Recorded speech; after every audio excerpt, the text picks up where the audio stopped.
പണ്ട് ഈ ഉമ്മത്തിന് വളരെ വലിയ പ്രതാപമുണ്ടായിരുന്ന ഒരു കാലമുണ്ട്. ആ കാലത്തേക്ക് മടങ്ങാൻ നമുക്ക് കഴിയണം. പള്ളിയുമായി ബന്ധപ്പെട്ടുകൊണ്ട്, മഹല്ലുമായി ബന്ധപ്പെട്ടുകൊണ്ട് പഴയ കാലത്തെ ആളുകൾ ജീവിച്ചു പോന്നിരുന്നു. ഏത് വിഷയങ്ങളുണ്ടെങ്കിലും പള്ളിയിൽ വെച്ചുകൊണ്ട് തീരുമാനമെടുക്കാൻ കഴിയുന്ന ഒരു സാഹചര്യം ഉണ്ടായിരുന്നു. ഇന്നത് ഇല്ലാതെയായിപ്പോയി. നമ്മളെ പള്ളിയൊക്കെ എങ്ങനെ വെച്ചാൽ നിസ്കാരത്തിൻ്റെ ബാങ്ക് കൊടുക്കുന്നതിൻ്റെ 3 മിനിറ്റ് മുമ്പ് തുറക്കും. ഒന്നാമത്തെ ജമാഅത്ത് കഴിഞ്ഞാൽ എല്ലാവരും സുന്നത്ത് നിസ്കാരം കഴിഞ്ഞ് ഇറങ്ങണോടുകൂടെ പൂട്ടി. പിന്നെ ഹൗദും കലക്കത്തെ ചളിയിൽ നിന്ന് നിസ്കരിക്കണം പിന്നെ വരുന്ന ആള്. എന്താ കാരണം? നമ്മൾ കാർപ്പറ്റ് ഇട്ടിട്ടുണ്ട്. സൗകര്യത്തിനുള്ള കാർപ്പറ്റ് ഇട്ടത് അസൗകര്യമായി മാറിയാൽ ഈ സൗകര്യത്തിന് എന്തേ കാര്യം ഉണ്ടായത്?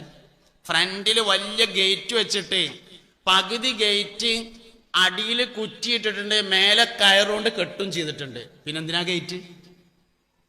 ഞങ്ങളോട് തന്നെയല്ലേ ഈ പറയണേ? അല്ല, ഞാൻ വേറെ ആരോടെങ്കിലാണോ ഈ പറയണതെന്ന് തോന്നി. ഞങ്ങളോട് തന്നെയാണ് പറഞ്ഞത്. ഞാൻ ഇവിടുത്തെ വല്ലതും കണ്ടില്ല, ഈ നിക്കാരപ്പള്ളി മാത്രമേ കണ്ടിട്ടുള്ളൂ. വലിയ ഗേറ്റ് ഉണ്ടാവും ഹൗദിൻ്റെ അവിടെ. മുറ്റം മൊത്തം കട്ട വിരിച്ചിട്ടുണ്ടാവും, തുപ്പാൻ സ്ഥലം ഉണ്ടാവില്ല. എന്നിട്ടൊരു വയസ്സായ ആൾക്ക് തുപ്പണമെങ്കിൽ 1/2 കിലോമീറ്റർ നടക്കണം. കട്ടട്ടോളി ഒരു കുഴപ്പമില്ല, തുപ്പാൻ ഒരു ചെടിച്ചട്ടിയിൽ ലേശം മണലാക്കിയിട്ട് വെക്കാനും കൂടി ഒഴിവുള്ളവൻ മുറ്റത്ത് കട്ടിടാം. സൗകര്യം എന്ന പേരിൽ അസൗകര്യം ഉണ്ടാക്കാൻ പാടില്ല. നമ്മൾ ഉണ്ടാക്കുന്നത് സൗകര്യമല്ലേ, അത് സൗകര്യം തന്നെ ആയിരിക്കണം. അത് പിന്നെ അസൗകര്യമായി മാറരുത്. അപ്പോഴൊക്കെ സംഗതിയുള്ളൂ. ഇപ്പം എന്താ വെച്ചാൽ പള്ളിയൊക്കെ വളരെ ഉഷാറാണ്. ആകെ 5 മിനിറ്റ് 10 മിനിറ്റ് തുറക്കാൻ ഇത്ര ഉഷാറാക്കേണ്ട കാര്യം എന്താ? പിന്നെ ആംപ്ലിഫയർ ആരെങ്കിലും കട്ടുണ്ടാവും എന്ന് പേടിയാണെങ്കിൽ ആംപ്ലിഫയറിന് മാത്രമായിട്ട് ഇരുമ്പിൻ്റെ ഒരു കൂടുണ്ടായി കളി. മനുഷ്യന്മാർക്ക് നിക്കരിച്ചുള്ള സൗകര്യം വേണ്ടേ?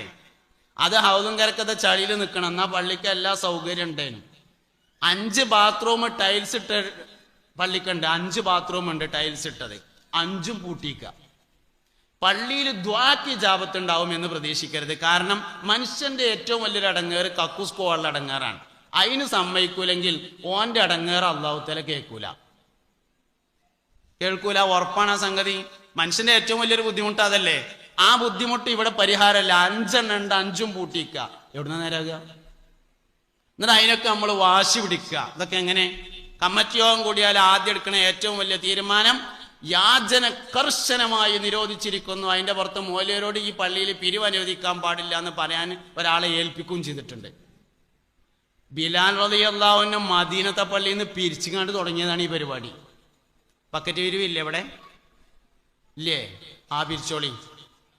ബിലാൽ റളിയല്ലാഹു അൻഹു വേഗം കൊണ്ടൊരു ബക്കറ്റ്. മദീനത്തെ പള്ളിയിൽ നിന്ന് പിരിവ് തുടങ്ങിയിട്ട് ബിലാലുൽ മുഅദ്ദിൻ റളിയല്ലാഹു അൻഹു പറയുകയാണ്, മദീനത്തെ പള്ളിയിൽ ളുഹർ നിസ്കാരം കഴിഞ്ഞാൽ നബി സല്ലല്ലാഹു അലൈഹി വസല്ലമ തങ്ങൾ പറയും, ബിലാലേ ഒരു വിരുന്നേരം വന്നിട്ടുണ്ട്, എന്തേലൊക്കെ വാങ്ങിക്കൊടുക്കുക എന്ന് പറയും.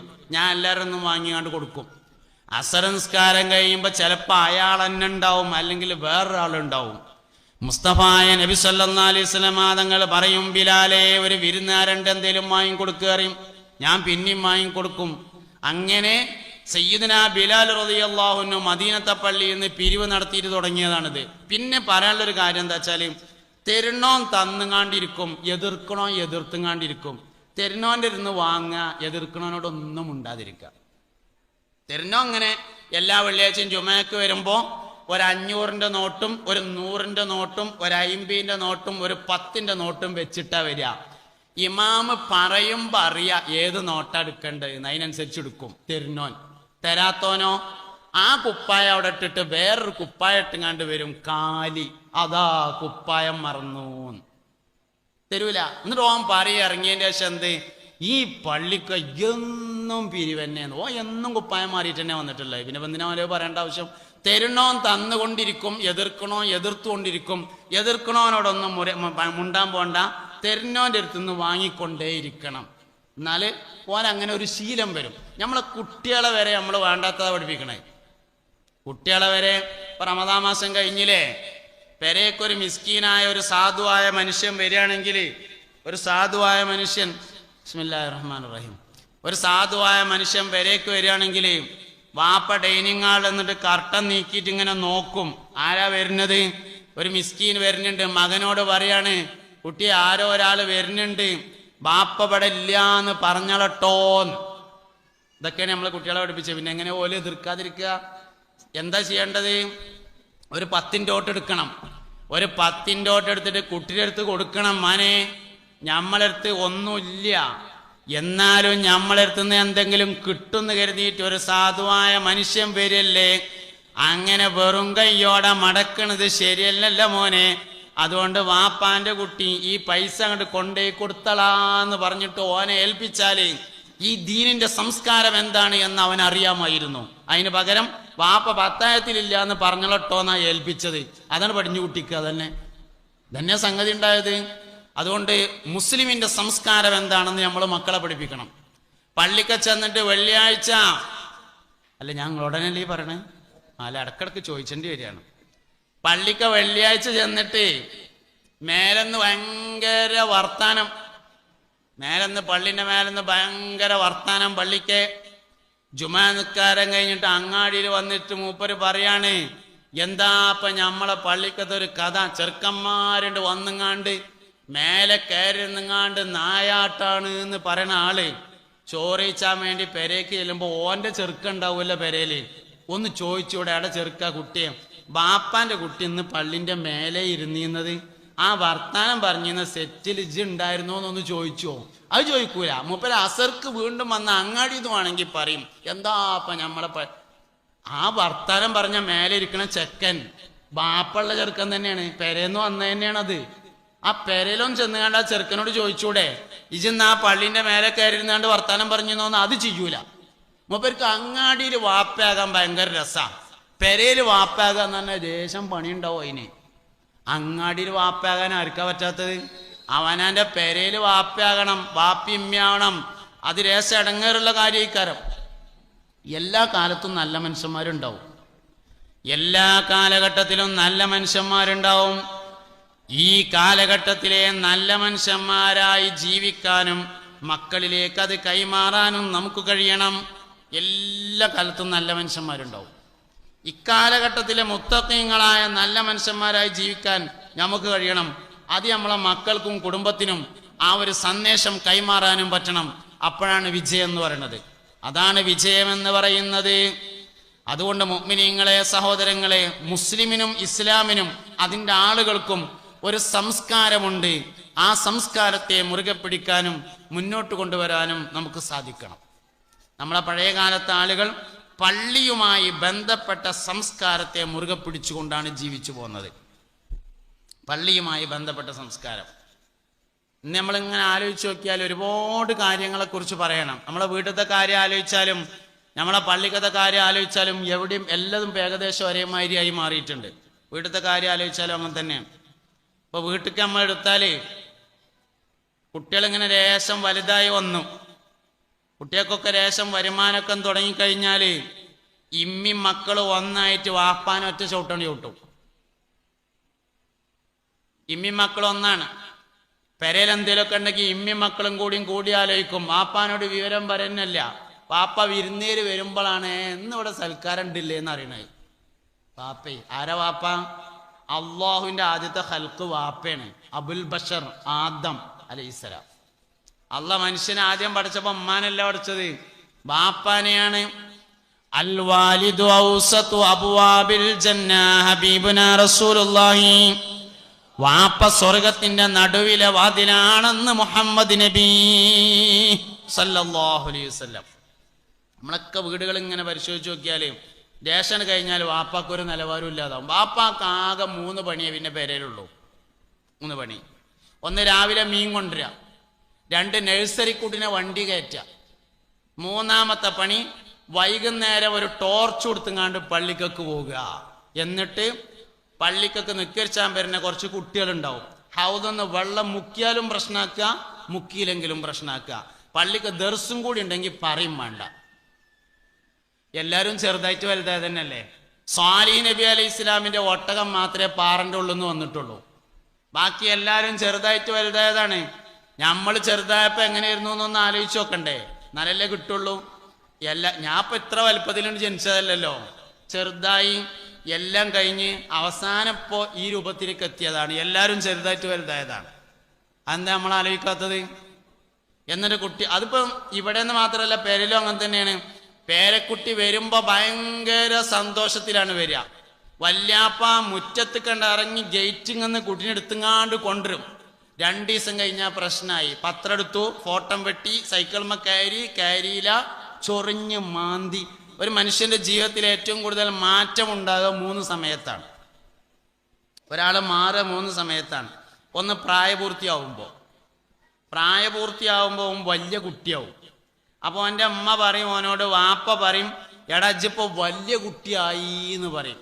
അപ്പോൾ ഓനും തോന്നും ഞാൻ ഇപ്പോൾ വലുതായ എന്താ കുഴപ്പം നിങ്ങൾ ഇങ്ങോട്ട് ഞാരും പറയണ്ട, ഞാൻ പറഞ്ഞത് എല്ലാവരും കേട്ടാൽ മതിയെന്ന്. ഇങ്ങനെ ഒരാൾക്ക് തോന്നിയാൽ ഓൻ പരാജയപ്പെടും. ഏത് മനുഷ്യനാണെങ്കിലും, നമ്മൾ 90 വയസ്സുള്ള തന്തപ്പാപ്പയാണെങ്കിലും നമ്മളോട് പറയാൻ ഒരാളുണ്ടെങ്കിൽ മാത്രമേ നേരാവുള്ളൂ. ഒരു മനുഷ്യന് എപ്പോൾ ഇങ്ങോട്ട് ആരും പറയണ്ട, ഞാൻ പറയണത് എല്ലാവരും അങ്ങോട്ട് കേട്ടാൽ മതി, ഞാൻ വലിയ കുട്ടിയാണ് എന്ന് തോന്നിയാൽ അന്ന് മുതൽ ഓൻ്റെ പരാജയം സ്റ്റാർട്ട് ചെയ്തു. ഇതന്നെ സംഗതി. 1ാമത്തെ മാറ്റം അതാണ്, വലിയ കുട്ടിയായാല്.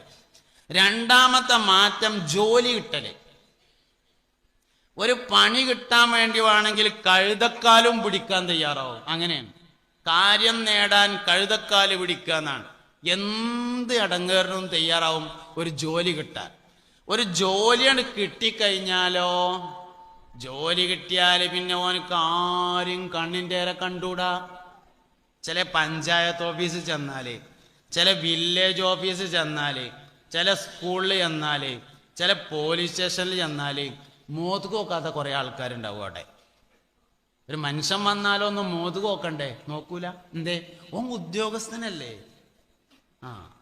ജോലി കിട്ടിയാലും മനുഷ്യന്റെ സ്വഭാവം മാറും. പിന്നെ ഓന് ജോലി ഇല്ലാത്തവനെ കണ്ണിൻ്റെ ഏറെ കണ്ടൂടാ. അങ്ങനെയായി. 3ാമത്തെ മാറ്റം റിട്ടയർഡ് ആവുമ്പോഴാണ്. ജോലിയിൽ നിന്ന് റിട്ടയർഡ് ആയാലും, സൂപ്പർ മാർക്കറ്റിൽ നിന്ന് റിട്ടയർഡ് ആയാലും, കന്നൂട്ടിൽ നിന്ന് റിട്ടയർഡ് ആയാലും, പള്ളിക്കന്ന് റിട്ടയർഡ് ആയാലും, എവിടുന്ന് റിട്ടയർഡ് ആയാലും, ഗൾഫിൽ നിന്ന് റിട്ടയർഡ് ആയാലും, റിട്ടയർഡ് ആയാലുള്ള പ്രശ്നം കുട്ടികളെ കണ്ണിൻ്റെ നേരെ കണ്ടുകൂടാതാണ്. ഇപ്പൊ കുറെ ആൾക്കാർ ഇവിടെ ഇങ്ങനെ റാഹത്തിൽ ഇരിക്കുന്നുണ്ടാവും. വേറെ ചില ആൾക്കാർക്ക് ആകെയുള്ള പ്രശ്നം 4 കുട്ടികൾ അവിടെയും ഇവിടെ ഇരുന്ന് വർത്താനം പറയുന്നുണ്ട് എന്നുള്ളതായിരിക്കും. കുട്ടികളെ കണ്ണിൻ്റെ നേരെ കണ്ടുകൂടാ, കുട്ടികൾ വർത്താനം പറയാതിരിക്കോ? നമ്മളും കുട്ടിയായപ്പോ അങ്ങനെ തന്നെയല്ലേ. അവനാൻ്റെ ഒന്ന് ആലോചിച്ച് നോക്കുകയാണെങ്കിൽ കുട്ടികളായപ്പോ എങ്ങനെയായിരുന്നു എന്ന്. കുട്ടികൾ വർത്താനം പറയാതിരിക്കോ? നമുക്ക് അപ്പൊ അതൊക്കെ കേൾക്കാത്ത മാതിരി ഇരിക്കണം. അല്ല എന്താ, പ്രായമാകുമ്പോൾ ഉണ്ടാവുന്ന ഒരു പ്രശ്നമാണ് കുട്ടികളെ കണ്ണിൻ്റെ നേരെ കണ്ടുകൂടാ. സൈക്കിൾമ കയറിയാൽ കച്ചറുണ്ടാക്കും. ഒരു കുട്ടി സൈക്കിൾമ, എന്തിനാണ് ആ സൈക്കിള് പൈസയും കൊടുത്ത് വാങ്ങിക്കൊടുന്ന് വെച്ചിരിക്കണത്? ഓനായ്മ ഒന്ന് കയറി വെക്കാനും കൂടിയും പറ്റൂലെങ്കിൽ നായി അപ്പോ എന്നാ കയറിയാലോ. കണ്ടിലേ ചെറുക്കൻ കാല് മുറിച്ചാൻ കയറിയിരിക്കണത്. ഓൻ കാല് മുറിച്ചാനാ കയറിയത്? ഓൻ പഠിച്ചാൻ കയറിയതല്ലേ. സംഗതി എന്താ ഇപ്പൊ കാട്ടുക മനുഷ്യൻ?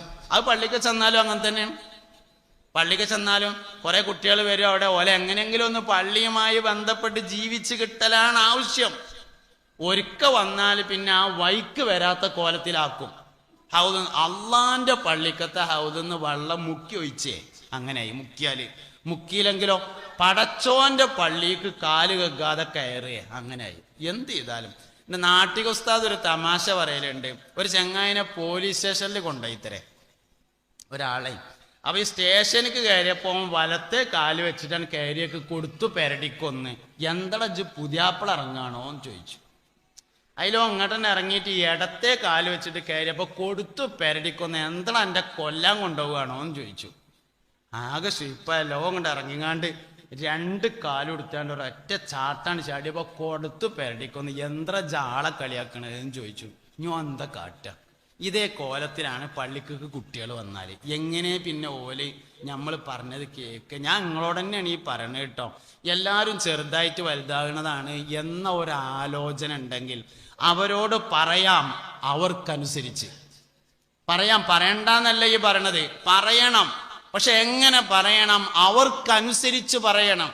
അവരുടെ ഭാഷയിൽ, കുട്ടികളുടെ ഭാഷയിൽ സംസാരിക്കണം. യുവാക്കളോട് യുവാക്കളുടെ ഭാഷയിൽ സംസാരിക്കണം.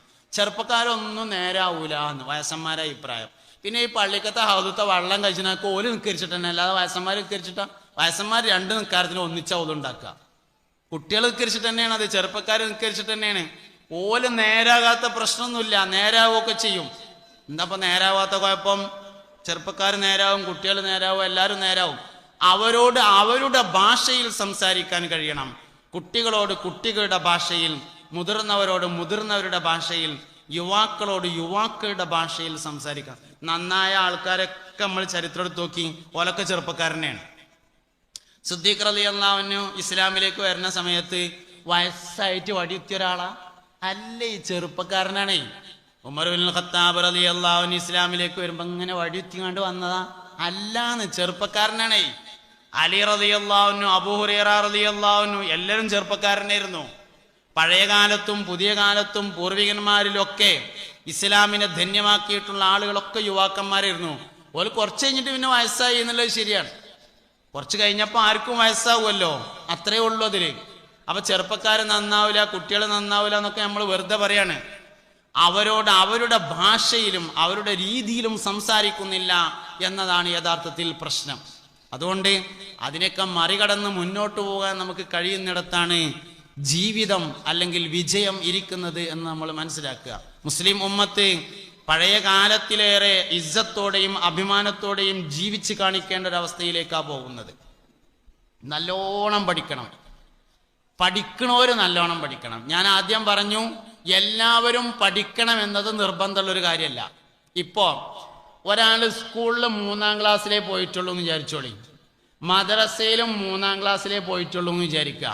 ഓനോട് ഒരാൾ വന്നിട്ട് എടാ അള്ളുണ്ട് എന്നുള്ളതിൻ്റെ തെളിവ് എന്താന്ന് ചോദിച്ചാൽ കൈക്കോട്ടും തായും ഇങ്ങോട്ട് തല മാറിയിട്ട് അടുത്തേക്ക് വാനയ്ക്ക് തെളിവ് ഞാൻ പറഞ്ഞുതരാന്ന് പറയും. ഒരു കുഴപ്പമില്ല. എന്താ അവന് കുഴപ്പമുള്ളത്? ഒരു കുഴപ്പമില്ല. പഠിക്കുകയാണെങ്കിൽ രണ്ടും പഠിക്കണം. പഠിച്ചില്ലാച്ചിട്ടൊന്നും വരില്ല. പഠിക്കുകയാണെങ്കിൽ രണ്ടും പഠിക്കണം, രണ്ടും ഒരേമാതിരി പഠിക്കണം. നമുക്ക് സംഭവിച്ചൊരു ബുദ്ധിമുട്ട് എന്താ വെച്ചാൽ 7-ാം ക്ലാസ് കഴിയുമ്പോൾ 12 വയസ്സ് അല്ലെങ്കിൽ 13 വയസ്സായിക്കാരം. അപ്പോത്തിന് സമസ്ത 2 സർട്ടിഫിക്കറ്റ് തരും. ഒന്ന് 5ത്തവും തരും, ഒന്ന് 7ത്തെ തരും. അതാണെങ്കിൽ റബീഉൽ അവ്വൽ 12-ന് ഉസ്താദ്മാര് ഫ്രെയിം ചെയ്തിട്ടാ തരിക. അതിനൊരു പണിയില്ല, കൊണ്ടുപോയാണ് തൂക്കുക. പെണ്ണിനെ പുതിയാപ്പിളാര് കാണാൻ വരുമ്പോൾ അത്യാവശ്യം ഡേറ്റ് ഓഫ് ബർത്ത് കാണാൻ 2 സർട്ടിഫിക്കറ്റ് ധാരാളം.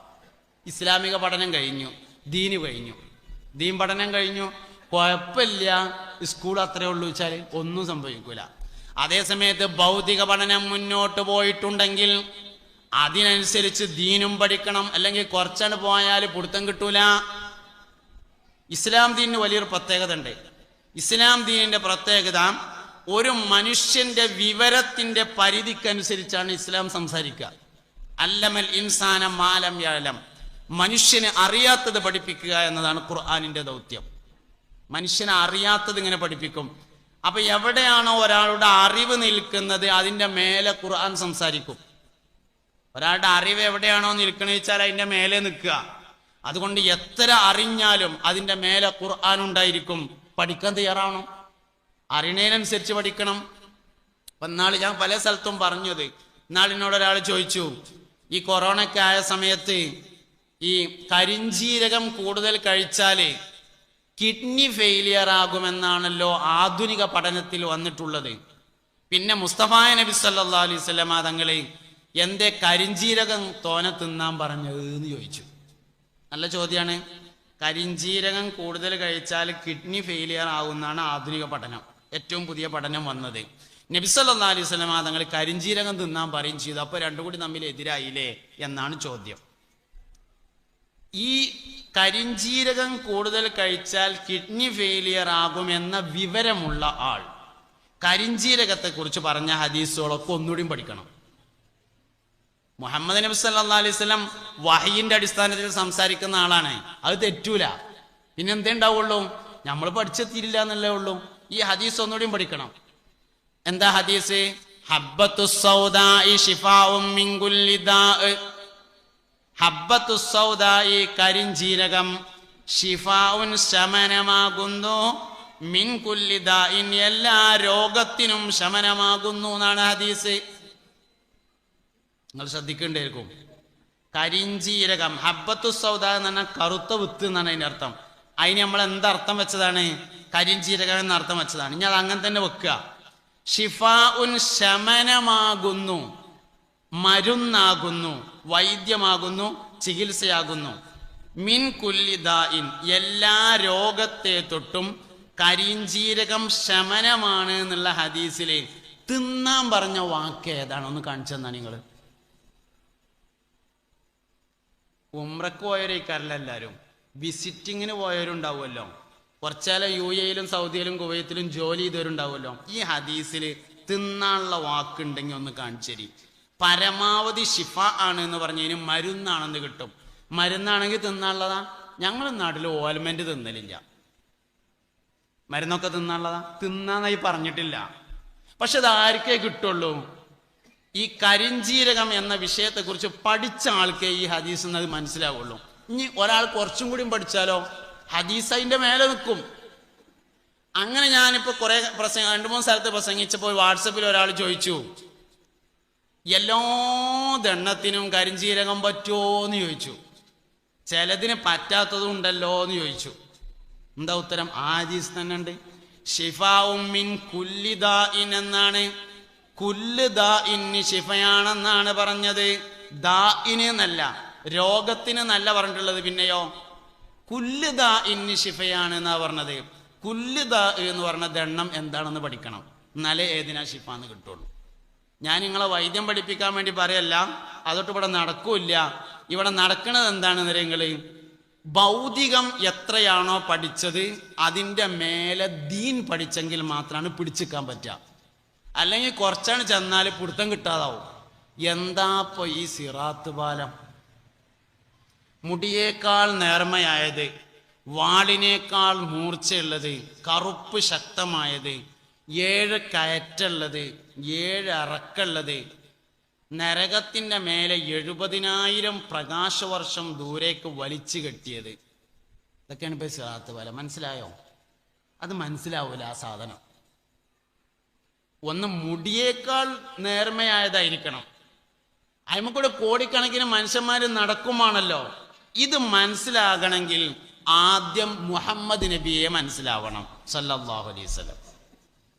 മുഹമ്മദ് നബി സല്ലല്ലാഹു അലൈഹി വസല്ലം തങ്ങളെ മനസ്സിലായ ആൾക്ക് മാത്രമേ സിറാത്ത് പാലം മനസ്സിലാവുള്ളൂ, ജന്നത്ത് മനസ്സിലാവുള്ളൂ, നാറ് മനസ്സിലാവുള്ളൂ, ഹിസാബ് മനസ്സിലാവുള്ളൂ, ഹൗള് മനസ്സിലാവുള്ളൂ, മഹ്ശറ മനസ്സിലാവുള്ളൂ. ഇതൊക്കെ മനസ്സിലാണെങ്കിൽ ആദ്യം എന്താ മനസ്സിലാവണം?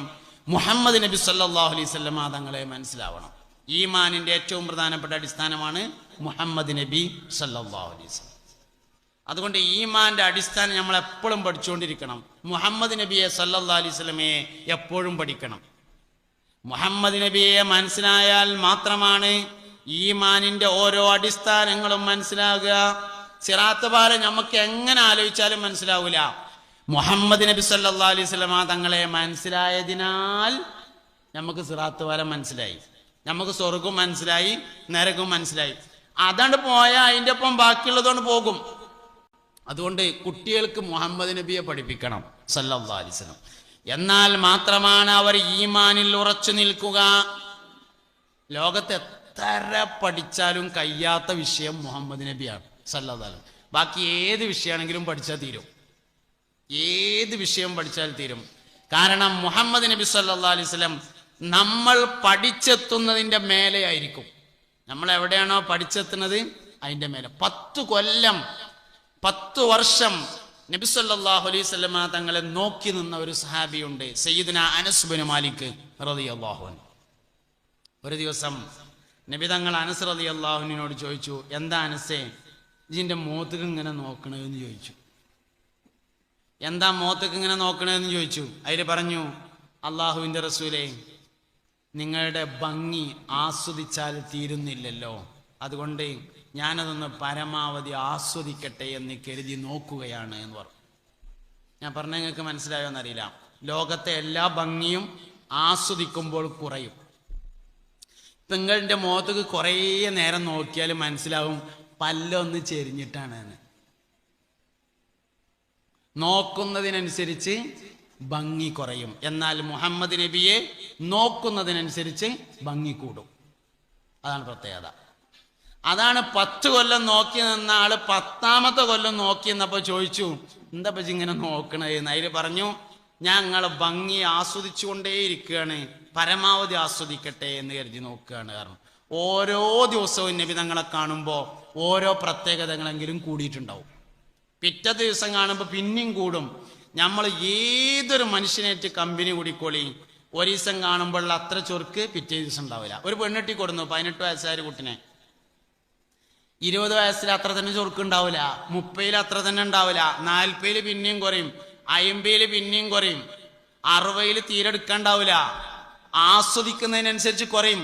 എന്നാൽ മുഹമ്മദ് നബി സല്ലല്ലാഹു അലൈഹി വസല്ലം 63-ാമത്തെ വയസ്സിലും കവിളിൽ ചുളിവ് വീണിട്ടുണ്ടായിരുന്നില്ല. 63-ാമത്തെ വയസ്സിലും കവിളിൽ ഒരു ചുളി വീണിട്ടുണ്ടായിരുന്നില്ല മുസ്തഫ നബി സല്ലല്ലാഹു അലൈഹി വസല്ലം തങ്ങളുടെ. അത് നബി തങ്ങൾക്ക് മാത്രമല്ല, സയ്യിദുനാ അനസ് ഇബ്നു മാലിക് റളിയല്ലാഹു അൻഹു 150 വയസ്സ് വരെ ജീവിച്ചിട്ടുണ്ട്. അനസ് റളിയല്ലാഹു അൻഹു തലയിലെ ഒറ്റ മുടി നരച്ചിട്ടില്ല. മുഹമ്മദ് നബി തലയിൽ കൈവച്ചതാ കാരണം. സല്ലല്ലാഹു അലൈഹി വസല്ലം 150 വയസ്സ് വരെ ആര് ജീവിച്ചിട്ടുണ്ട്? അനസ് റളിയല്ലാഹു അൻഹു ജീവിച്ചു. 200 വയസ്സ് വരെ സൽമാനുൽ ഫാരിസി റളിയല്ലാഹു അൻഹു ജീവിച്ചു. 150-ാമത്തെ വയസ്സിലും അനസ് ഇബ്നു മാലിക് റളിയല്ലാഹു അൻഹുവിന്റെ തലയിലെ ഒരു മുടി നരച്ചിട്ടില്ല. ചെറിയ കുട്ടിയായിരിക്കുമ്പോ എളാപ്പ കൊടുന്ന് നബിന്റെ അടുത്താക്കിയപ്പോ തലമ്മ ഇങ്ങനെ കൈവച്ചുങ്ങാണ്ട് അല്ലാഹുമ്മ ബാരിക് ലഹു ഫീ മാലിഹി വ ഔലാദിഹി എന്ന് ദുആ ചെയ്തതാണ്. തലയത്തെ ഒറ്റ മുടി നരച്ചിട്ടില്ല. പഠിച്ചാൽ തീരാത്ത ഒരു വിഷയം മാത്രമേ ദുന്യാവിലുള്ളൂ, അത് മുഹമ്മദ് നബിയാണ് സല്ലല്ലാഹു അലൈഹി വസല്ലം. അത് ഈമാന്റെ അടിസ്ഥാനാണ്. അതങ്ങോട്ട് പഠിഞ്ഞെങ്കിലേ ദീനിൽ നിൽക്കുള്ളൂ. അല്ലെങ്കിൽ വേറെ കുറെ ആണ്ട് പഠിച്ചാല് എന്താ അപ്പൊ ഇതൊക്കെ കൂടി ഒന്ന് കുറയാൻ പോയ ഐഡിയ കിട്ടൂല. ഇതൊക്കെ ആരോ വെറുതെ ഉണ്ടാക്കി തീർത്താണെന്ന് തോന്നും. ഈമാൻ പഠിക്കാറിഞ്ഞാല് മുഹമ്മദ് നബിയെ പഠിക്കലാണ് സല്ലല്ലാഹു അലൈഹി വസല്ലം. അത് ചെറുപ്പം മുതൽ കുട്ടികളാണ്ട് പഠിപ്പിക്കണം. മുഹമ്മദ് നബി സല്ലല്ലാഹു അലൈഹി വസല്ലം എന്താണ് ചെറുപ്പം മുതൽ പഠിപ്പിക്കണം. അത് പഠിഞ്ഞോനാണ് ഈമാനിൽ നിൽക്കുക. അത് ഈമാന്റെ വളരെ പ്രധാനപ്പെട്ട അടിസ്ഥാനമാണ്. അത് മനസ്സിലായാലേ ഹൗദുൽ കൗസർ എന്താണെന്ന് മനസ്സിലാവുള്ളൂ. അത് മനസ്സിലായാലേ ഹിസാബ് എന്താണെന്ന് മനസ്സിലാവുള്ളൂ. അത് മനസ്സിലായാലേ ഷഫാഅത്ത് എന്താണെന്ന് മനസ്സിലാവുള്ളൂ. സ്വഹാബത്ത് റളിയല്ലാഹു അൻഹുവിനും ഉണ്ടായ പ്രത്യേകത അത് മനസ്സിലായി എന്നതാണ്. അവർക്കുള്ള പ്രത്യേകത അത് മനസ്സിലായി എന്നുള്ളതാണ്. അതുകൊണ്ട് നമ്മളും അത് മനസ്സിലാക്കണം, എന്നാലേ മുന്നോട്ട് പോകാൻ കഴിയുള്ളൂ. അതുകൊണ്ട് നമ്മൾ നബിതങ്ങളെ കുറിച്ചുള്ള വയലുകൾ കേൾക്കണം, നബിതങ്ങളെ കുറിച്ചുള്ള പ്രഭാഷണങ്ങൾ കേൾക്കണം, നബി സല്ലല്ലാഹു അലൈഹി വസല്ലം തങ്ങളെ കുറിച്ചുള്ള പുസ്തകങ്ങൾ വായിക്കണം. ഇതിനൊന്നും ഒഴിവില്ല. നമ്മൾ വലിയ വലിയ പഠനത്തിലാണ്. പഴയ കാലത്തൊക്കെ ദർസിൽ നാട്ടുരുട്ടികൾ വരും. ഇശാ മഗ്‌രിബിന്റെ ഇടയിൽ നാട്ടുരുട്ടികൾ ഇശാ മഗ്‌രിബിന്റെ ഇടയിൽ ആകെയുള്ള സമയം 1 മണിക്കൂറും 10 മിനിറ്റുമാണ്. മഗ്‌രിബ് വാങ്ക് കൊടുത്ത് ഇശാന്റെ ഇടയിൽ ആകെയുള്ള സമയം 1 മണിക്കൂറും 10 മിനിറ്റും. അതിലൊരു 15 മിനിറ്റ് 20 മിനിറ്റ് മഗ്‌രിബ് നിസ്കാരത്തിനും ഔറാദുകൾക്കും പോകും. ബാക്കി സമയമാണ്. കുഴപ്പമില്ല. എന്നാലും ഒരു ഇൽമിനേറ്റ് ഒരു ബന്ധം കിട്ടുമല്ലോ. ഒരു റിയാദുസ് സാലിഹീനോ ഒരു ഇർഷാദോ ഒരു ഫത്തുൽ മുഈനോ എന്തെങ്കിലും ഒന്ന് ഓതിയാൽ അതാണ് പഴയകാലത്തെ ആളുകൾക്കുള്ള പ്രത്യേകത. ഇൽമുമായിട്ടുള്ള ബന്ധത്തെ അവർ നിലനിർത്തി. ഞമ്മക്ക് സ്കൂൾക്ക് എഴുതാണ്ട്, ഞാൻ സ്കൂൾ പഠിക്കണ്ടെന്നുള്ള അഭിപ്രായക്കാരനല്ല, എഴുതണ്ടെന്നുള്ള അഭിപ്രായക്കാരനല്ല. ദീനുമായിട്ടുള്ള ബന്ധം എന്നാ പിന്നെയും കുറച്ചൊക്കെ നിലനിൽക്കുന്നത് ആൺകുട്ടികൾക്കാണ്. പെൺകുട്ടികൾക്ക് തീരല്ല. ആൺകുട്ടികൾക്ക് കേൾക്കണ്ടാന്ന് കരുതിയാലും വെള്ളിയാഴ്ചത്തെ വായന അറിയാതെ കേട്ടു പോകുമല്ലോ. പെൺകുട്ടികൾക്ക് അതുമില്ല. ഇതന്നെ സംഗതി. ഇതന്നെയാണ് സംഗതി. മുഹമ്മദ് നബി സല്ലല്ലാഹു അലൈഹി വസല്ലം തങ്ങൾ പഠന വിഷയമാകുന്നില്ല, നമ്മൾ പഠിക്കുന്നില്ല, പഠിക്കാൻ തയ്യാറല്ല. ഇതൊക്കെ തന്നെയാണ് പ്രശ്നം. പിന്നെ നബിതങ്ങളെ കുറിച്ച് നമ്മൾ കേൾക്കുകയാണെങ്കിൽ തന്നെ കേൾക്കുന്നത് നേരെ ഉൾട്ടയാണ്. 11 കല്യാണം കഴിച്ചു, എല്ലാവർക്കും 4 പറ്റുള്ളൂ. എന്താ ഇപ്പൊ നബിതങ്ങൾക്ക് മാത്രം ഇത്ര വലിയ പ്രത്യേകത? നബിന്റെ ആകെ ഒരു പ്രത്യേകതയാണ് നമുക്ക് മനസ്സിലായത്. ഏത്? എല്ലാവർക്കും 4 പെണ്ണുങ്ങളാണ്, നബിതങ്ങൾക്ക് 11 പെണ്ണാണ്. മുസ്തഫായ നബിതങ്ങൾക്ക് വേറെ ഒരുപാട് പ്രത്യേകത ഉണ്ട്. അതും കൂടി കിട്ടിയാലേ ഇത് കിട്ടുള്ളൂ. ഞമ്മക്ക് എല്ലാവർക്കും തഹജ്ജുദ് നിസ്കാരം സുന്നത്തല്ലേ? ഞമ്മക്ക് തഹജ്ജുദ് നിസ്കാരം സുന്നത്താണല്ലോ. മുഹമ്മദ് നബി സല്ലല്ലാഹു അലൈഹി വസല്ലം തങ്ങൾക്ക് തഹജ്ജുദ് നിസ്കാരം നിർബന്ധമാണ്.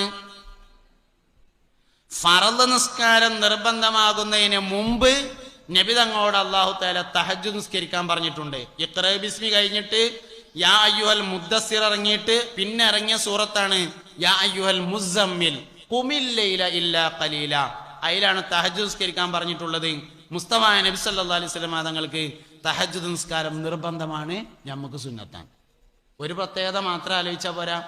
നമ്മളൊരു പെണ്ണെട്ടി പറ്റൂലെന്ന് ഓൽക്ക് തോന്നി, അല്ലെങ്കിൽ ഞമ്മക്ക് തോന്നി, മളജ് നല്ല ആൾക്ക് എൻ്റെ പെരേക്ക് പോയിക്കോ എന്ന് നമുക്ക് പറയാം. എന്നാൽ നബി തങ്ങൾക്ക് കല്യാണം കഴിച്ച ഒരു സ്ത്രീയെ തൊലാക്ക് ചെല്ലാൻ പാടില്ല. പറ്റിയാലും പറ്റിയില്ലെങ്കിലും കൊണ്ടുവരണേ പറ്റൂ. ഒരു പ്രത്യേകത മാത്രം അറിഞ്ഞാൽ പോരാ, മുസ്തഫ നബി സല്ലല്ലാഹു അലൈഹി വസല്ലം തങ്ങളുടെ എല്ലാ പ്രത്യേകതയും അറിയണം. അപ്പോഴാണ് നമ്മൾ ശരിയാവുള്ളൂ. അതാ ഞാൻ പറഞ്ഞത്, ഇവിടുത്തെ ആകെയുള്ള പ്രശ്നം മുഹമ്മദ് നബിയെ പഠിച്ചില്ല എന്നുള്ളത് മാത്രമാണ്, സല്ലല്ലാഹു അലൈഹി വസല്ലം. അതുകൊണ്ട് പഠിച്ചാൽ തീരാത്ത വിഷയമാണ് മുഹമ്മദ് മുസ്തഫ സല്ലല്ലാഹു അലൈഹി വസല്ലം. അതിന് പഠിക്കാനുള്ള മാധ്യമങ്ങളെ, വഴികളെ നമ്മൾ ഉപയോഗപ്പെടുത്തണം. എന്നിട്ട് നമ്മൾ നബി തങ്ങൾ എന്നാ ഈമാനിൽ എല്ലാവരും നിൽക്കും. കുട്ടികളെയും അത് പഠിപ്പിക്കണം. ആ വയലുകൾ, പ്രസംഗങ്ങൾ കേൾക്കണം, അങ്ങനെയുള്ള പുസ്തകങ്ങൾ വായിക്കണം. ഈമാന്റെ ഏറ്റവും പ്രധാനപ്പെട്ട അടിസ്ഥാനം അതാണ് എന്ന് നമ്മൾ മനസ്സിലാക്കണം. ഞാൻ വിഷയത്തിലേക്ക് മടങ്ങി വരുന്നു. ഈ ഉമ്മത്തിന് എന്തെല്ലാം കാര്യങ്ങളിൽ അഭിപ്രായ വ്യത്യാസം ഉണ്ടായാലും കുറച്ചൊക്കെ അഭിപ്രായ വ്യത്യാസം ഇല്ലാതെ നിലനിൽക്കുന്ന ഒരു സംവിധാനം മഹല്ല് സംവിധാനമാണ്. അതുകൊണ്ട് അത് പൊളിക്കാതെ നിലനിർത്തിക്കൊണ്ടുപോകാൻ ഈ തലമുറക്ക് കഴിയണം. പൊളിയാതെ അടുത്ത തലമുറക്ക് കൈമാറാനും കഴിയണം. അതിനാവശ്യമായ കാര്യങ്ങളെക്കുറിച്ചാണ് നമ്മൾ ആലോചിക്കേണ്ടത്. ഇനിയിപ്പോ കാലഘട്ടമൊക്കെ ഇങ്ങനെ ആയിപ്പോയി, ഓക്കെ ഇങ്ങനെയൊക്കെ തന്നെ ഇക്കാരം എന്ന് പറയും. അതൊരു ശൈത്താനിയായ സംസാരമാണ്. കാലഘട്ടത്തിന് ഒന്നും സംഭവിച്ചിട്ടില്ല, ഞമ്മക്കാ സംഭവിച്ചേ. കാലഘട്ടത്തിന് എന്താകുമ്പോ പണ്ടും ഒരു കൊല്ലം എന്ന് പറഞ്ഞാൽ 365 ദിവസമാണ്, ഇപ്പോഴും 365 ദിവസമാണ്. പണ്ട് ഒരാഴ്ച എന്ന് പറഞ്ഞാൽ മൂത്രമൊഴിച്ചിട്ട് വേഗം വരണം കേട്ടോ. കേട്ടോ, മൂത്രമൊഴിച്ചിട്ട് പോവുകയാണെങ്കിൽ മൂത്രമൊഴിച്ച് വേഗം കടന്നു വരണം. പണ്ടും ഒരു കൊല്ലം എന്ന് പറഞ്ഞാൽ 365 ദിവസമാണ്, ഒരാഴ്ച എന്ന് പറഞ്ഞാൽ 7 ദിവസമാണ്, ഒരു ദിവസം എന്ന് പറഞ്ഞാൽ 24 മണിക്കൂറാണ്. എല്ലാവർക്കും പണ്ടും അങ്ങനെ തന്നെയാണ്, ഇപ്പോഴും അങ്ങനെ തന്നെയാണ്. പിന്നെ ഇപ്പോൾ പണ്ടൊക്കെ എന്ന് പറഞ്ഞാൽ ഒരു വെള്ളിയാഴ്ച കഴിഞ്ഞാൽ അടുത്ത വെള്ളിയാഴ്ച ആകണേലിടക്ക് താടിയും മുടിയൊക്കെ ഒന്ന് നേരാക്കാനും നഖം വെട്ടാനും ഒക്കെ സമയം ഉണ്ടായിരുന്നു. ഇന്നിപ്പോൾ ഞമ്മക്ക് അതിനൊന്നും നേരമില്ല. പുതിയാപ്പള വന്നിരിക്കുമ്പോൾ നഖം മുറിച്ചാത്തോനെ ഞാൻ കണ്ടിട്ടുണ്ട്. ഒന്നല്ല പലത് കണ്ടിട്ടുണ്ട്. പുതിയാപ്പള വന്നിരിക്കുമ്പോൾ ആരും അവനാൻ്റെ കയ്യുമ്മക്ക് നോക്കണ്ട, അടുത്തുള്ളവരെ നമുക്ക് തീരെ നോക്കണ്ട. ഇനി കയ്യമ്മത്തെ മുറിച്ചാൽ തന്നെ കാലുമത്തെ മുറിച്ചോ ഇല്ലെന്ന് റുക്കൂക്ക് പോകുമ്പോൾ കാണും, പക്ഷെ നോക്കണ്ട. അവനാൻ്റെത് അവനാനൊന്ന് നോയിക്കോളി ഇവിടുന്ന് പോയിട്ട്. നഖം മുറിക്കുക എന്ന് പറഞ്ഞതൊരു മനുഷ്യനാകാൻ ആവശ്യമായ ഏറ്റവും വലിയ സംസ്കാരമല്ലേ നഖം മുറിച്ചല്. നഖം മുറിച്ചാത്ത സാധനങ്ങൾ ഇവിടെ പൂച്ചയും അങ്ങനെ കുറെ സിംഹവും കുറെ സാധനങ്ങളുണ്ടല്ലോ.